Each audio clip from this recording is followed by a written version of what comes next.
আলহামদুলিল্লাহ। আল্লাহ তাআলার ফজল ও করম যে আমরা ফেসবুকের একটা পোস্ট নিয়ে আজকে আলোচনা করতে যাচ্ছি। পোস্টটা অত্যন্ত গুরুত্বপূর্ণ। দাওয়াত ও তবলিগের মেহনত যারা করে তাদের জন্য, এবং দাওয়াতের তবলিগের মেহনতকে যারা ঘৃণা করে তাদের জন্য। তো শুরুতে যে কথাটা বললে না বললেই নয়, সেটা হচ্ছে চ্যানেলে যারা নতুন অবশ্যই চ্যানেল সাবস্ক্রাইব করব, আর ভিডিও ভালো লাগলে শেয়ার করব। যারা পুরাতন আছে অবশ্যই শেয়ার করবো ইনশাল্লাহ, যাতে করে বেশি থেকে বেশি মানুষ, বেশি থেকে বেশি সাবস্ক্রাইবার আমাদের দ্রুত হয়ে যায়, এবং আল্লাহ তালার ফজল ও করম, দিনের কল্যাণ হয়। এখানে ফেসবুকে আমার আম, একটা প্রতিবেদন আমি পাইছি। সেটা হচ্ছে নূরে মদিনা ইজ উইথ মাসুদ খলিফা, অর্থাৎ মাসুদ খলিফা আহ, আহ, ওনার যে ফেসবুক পেজ আছে বা প্রোফাইল আছে, ওখানে নুরি মদিনা একটা পোস্ট করছে এবং আরো 26 জনের সাথে পোস্ট করছে। আমি ওই পোস্টটা আর কি একটু পড়তেছি। বলছে যে নুরি মদিনা বলতেছে, মাওলানা জুনায়েদ সিদ্দিক হুজুরের পা ধরে ক্ষমা চাচ্ছি। মাওলানা জুনাইদ সিদ্দিক হুজুরের পা ধরে ক্ষমা চাচ্ছি। গত 1 বছর থেকে ফেসবুকে ওনার বিরুদ্ধে আমি অনেক মিথ্যা অপপ্রচার করেছি, কিন্তু উনি প্রতিবাদ করেননি। ওনার নীরবতা আমাকে ধ্বংসের দ্বার প্রান্তে পৌঁছে দিয়েছে। হুজুর ক্ষমা না করলে আল্লাহ আমাকে কোনোদিন ক্ষমা করবেন না। গত বছর টঙ্গী ইজতেমার মাঠে তাবলিগের দুই গ্রুপের সংঘর্ষে 4 জন সাথী হত্যার শিকার হয়।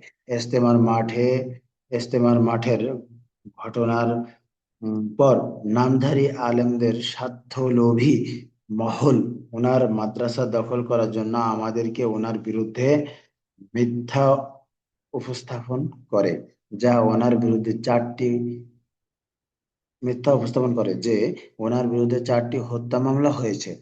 এবার খুনের সাথে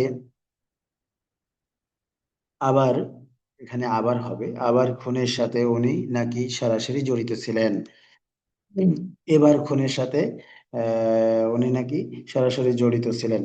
আমরাও ভুল বুঝে ওনার হাতে গড়া প্রতিষ্ঠানে প্রবেশের নিষেধাজ্ঞা দেয় এবং তাদের উস্কানিতে উনার বিরুদ্ধে পোস্টার লিফলেট বিতরণ করি, অথচ তিনি ইজতেমার পূর্ব মুহূর্তে ওনার বাবা সহ পরিবারের সদস্যদের নিয়ে উমরা হজ পালনে সৌদি আরব অবস্থান করছিলেন।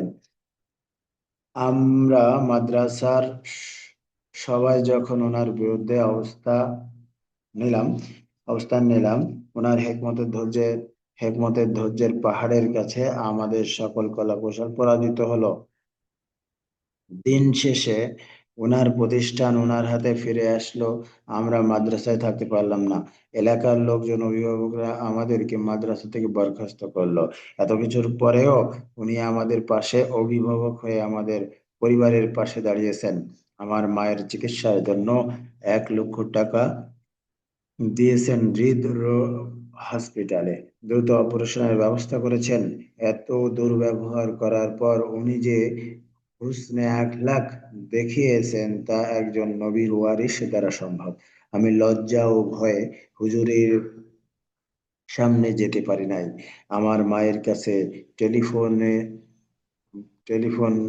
টেলিফোনে বলেছেন, পূর্বের পূর্বের দিয়ে আমাকে যে কোনো প্রতিষ্ঠানে চাকরির ব্যবস্থা করে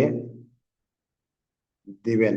আমি হজরতের কাছে আমি ক্ষমা চেয়ে অঙ্গীকার করছি, ইনশাআল্লাহ রমজানের পূর্বে 1 সালের মাওলানা সাদ সাহেবকে আমির মেনে বাইর হবো ইনশাআল্লাহ। এখন ফেসবুকে সবার কাছে ক্ষমা চাচ্ছি, আপনারাও ক্ষমা করবেন।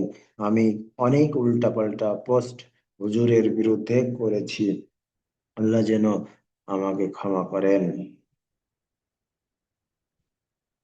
এখানে ফেসবুকের ছবি ছিল, ছবিটা মাইনাস করে নাই। এরপরে কয়েকটা কমেন্ট নিয়ে আলোচনা করবো ইনশাআল্লাহ। কমেন্ট বলছে, এতদিন পরে তুমি নিজের ভুল বুঝতে পেরেছো, আল্লাহ তোমাকে মাফ করুক। আমরা হুজুরকে বলি নাই, উনি যেন তোমাকে ক্ষমা করেন। এখানে তো একটু ভুল, এখানে একটু ভুল হয়েছে, মিস্টেক। আব্দুল্লাহ আল জুবায়ের মিস্টেক করছে আর কি। যাই হোক, এম জে এস আহমদ হজরত, উনি বলতেছেন, হজরত নিশ্চয়ই ক্ষমা করবেন। আহ, উনি হাজার হাজার অসহায় এতিম মানুষকে সাহায্য করেন। আমি যতটুকু শুনেছি যে উনি যা ইনকাম করেন শুধু পরিবারের ভরণ পোষণের টাকা রেখে বাকি সব টাকা এতিম অসহায়ের পিছনে খরচ করেন। আপনার মাকে এত বড় উপকার করেছেন, সবসময় আপনার পরিবারের খোঁজ খবর নিচ্ছেন। ওনাকে দেখলে বোঝা যায় না যে উনি এত বড় মনের মানুষ। মাশাআল্লাহ। এরপরে একজন বলছে আব্দুল খালেক, আলহামদুলিল্লাহ, আমি হলফ করে বলতে পারি নিজামুদ্দিন মার্কাজ অনুসারী প্রত্যেকটা আলেম এভাবে নিজেকে উজাড় করে মানুষের সমস্ত লাইনে উপকার করে আসছে, অথচ তার কোনো প্রচার নাই। আল্লাহ পাক এরকম হাজার হাজার মুখলেস ওলামা হজরতদের কোরবানি আর মুজাহাদার বরকতে তাবলীগের কাম সারা দুনিয়ায় ছড়িয়ে দিচ্ছেন। ঠিক 100%। জাযাকাল্লাহ খাইর। আসলে পোস্ট দেওয়ার উদ্দেশ্য, এই ভিডিওটা বানানোর উদ্দেশ্য হচ্ছে যে মাওলানা সাদ সাহেব অনুসারী আলেমদের আসলে ওনাদের প্রশংসা করে ছোট ছোট করা ছাড়া আর কিছুই না, যে ওনারা এত ভালো, এত দিনের লাইনে অগ্রগতি, যে হুজুর সাল্লাল্লাহু আলাইহি সাল্লামের পদাঙ্ক অনুসরণ করে ওনারা দিনের মেহনত করতেছেন। যারা ওনাদেরকে গালি দিচ্ছেন কাফের মুশরিক বলে, ওনারা তাদেরকে, তাদের জন্য হেদায়েতের দোয়া করতেছেন। আলহামদুলিল্লাহ। ওনারা কাউকে গালি দিচ্ছেন না, গালির বদলে যে গালি দেওয়া দেওয়া যায় সেটাও দিচ্ছেন না। ওনারা আবু বকর রাদিয়াল্লাহু তাআলা আনহুর মতন ক্ষমা করতেছেন। ওনারা হুজুর সাল্লাল্লাহু আলাইহি সাল্লামের পদাঙ্ক অনুসরণ করতেছেন। যারা ওনাদেরকে মারতেছে তাদের গায়ে হাত বুলাই দিচ্ছেন, তাদের হাতে হাত বুলাই দিচ্ছেন। আলহামদুলিল্লাহ, এমন মোবারক মেহনতের সাথে আমরা প্রত্যেকে যুক্ত হব ইনশাআল্লাহ। আর এই পোস্টটা অবশ্যই আমরা বেশি থেকে বেশি শেয়ার করব ইনশাআল্লাহ। চ্যানেলে যারা নতুন অবশ্যই সাবস্ক্রাইব করবো ইনশাআল্লাহ। আল্লাহ তাআলা প্রত্যেককে আমল করার তৌফিক দান করেন। আর এই দিনের মুবারক মেহনত, দাওয়াত ও তাবলীগের মেহনত, যে মেহনত না হইলে, না থাকলে আজকে কোটি কোটি মুসলমান, আহ কোটি কোটি মুসলমান দিনের সহি রাস্তা পাইতো না।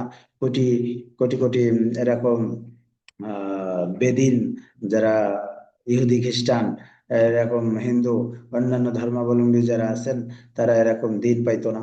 আল্লাহ তাআলা সকলকে বোঝার এবং হকের সাথে হযরত জি মাওলানা সাহেব সাহেবের অনুসারী হয়ে মেহনত করার তৌফিক দান করেন।